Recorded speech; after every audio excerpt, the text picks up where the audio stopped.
Léon Marchand face au chrono et face à l'acide lactique sur cette dernière finale du jour. Le 2 s'embrasse. Et une très belle coulée du couloir numéro 6, celui d'Antoine Viquera. Il avait déjà fait la même chose sur le 100 mètres il y a quelques jours. Et pour l'instant, c'est lui qui est devant, juste à côté de Léon Marchand. Et Marchand qui est en train de prendre gentiment mais sûrement les commandes après à peine 30 mètres de cette finale du 2 s'embrasse.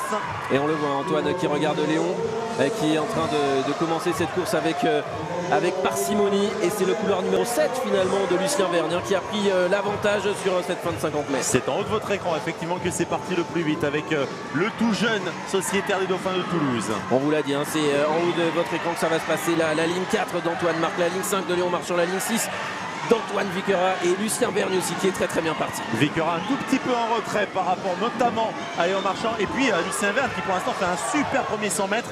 Clairement il est parti extraordinairement fort. Maintenant va falloir tenir. C'est maintenant que ça va jouer pour ces 4 nageurs. C'est le troisième 50 mètres qui va être très important sur l'issue de ce 200 mètres. Pour l'instant ça tient toujours du côté de Lucien Vergne. Ça accélère. Léon Marchand devant et Antoine Viquera qui est en train de relancer très fort. Oui, parce qu'Antoine Marc déjà avait commencé à produire son effort. Maintenant c'est au tour d'Antoine Viquera. Derrière évidemment une bonne tête derrière Léon Marchand qui a pris les commandes de cette finale pour ne sans doute plus les lâcher. Lucien Vergne pour qui ça va être un peu difficile, il est passé un peu fort. Pour l'instant les 4 nageurs sont en train de se positionner pour la dernière longueur. Et on le voit, Léon Marchand qui n'est pas si en avance que ça sur ses concurrents. Il en a probablement gardé un peu sur le dernier 50. Et pour l'instant c'est Antoine Marc qui a l'autre ticket qualificatif pour Paris. Mais Antoine Viquera n'est que 2 dixièmes derrière le Mulhousien. Ça va se jouer sur cette dernière longueur.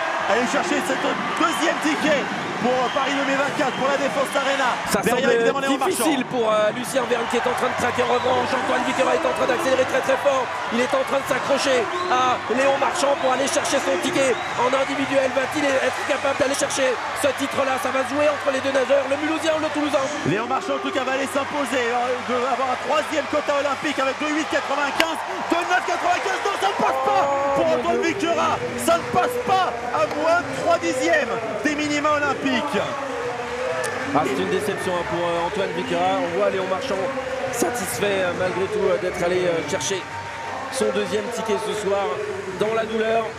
On voit qu'il est très fatigué, 45 minutes entre ces deux courses. Mais malgré tout, les deux tickets. Une journée de test pour vous avant les Jeux Olympiques. Comment vous avez ressenti cette journée? Je pense que ce matin, j'ai super bien géré entre deux, j'ai envie de dire. Mais bon, c'était à des allures un peu moindres. Là, ce soir, voilà. Fallait que je me qualifie, une 55 au 200 pas, c'est pas facile. J'ai lâché une 54-0, je crois que c'est le meilleur temps en saison. Donc je suis super content du 200 pas. Par contre, après, dans les bras, c'était dur. Et j'ai ressenti au 200 bras, je n'ai pas pu partir comme je voulais. Mais je fais le temps, donc je suis content. Et vous le disiez en début de semaine, les sensations n'étaient pas optimales. Est-ce que c'est mieux aujourd'hui? Ouais, je pense que la forme est en train de venir chaque jour. Donc c'est beaucoup mieux que le 404 déjà aujourd'hui. Donc j'espère que le 204 sera sympa aussi. On va vous laisser récupérer, merci beaucoup. Merci. Et oui, entre le décalage horaire, l'arrivée des États-Unis, les multiples changements qu'il y a eu, forcément ça a un petit peu cassé la routine de Léon Marchand. Donc finalement, c'est presque logique qu'il y ait cette montée en puissance et c'est même tant mieux. Oui, et puis on en oublie que voilà, il fait beaucoup d'épreuves, il fait des épreuves très dures, très exigeantes où voilà, on accumule énormément de lactate et pour autant il passe toutes ces épreuves assez tranquillement.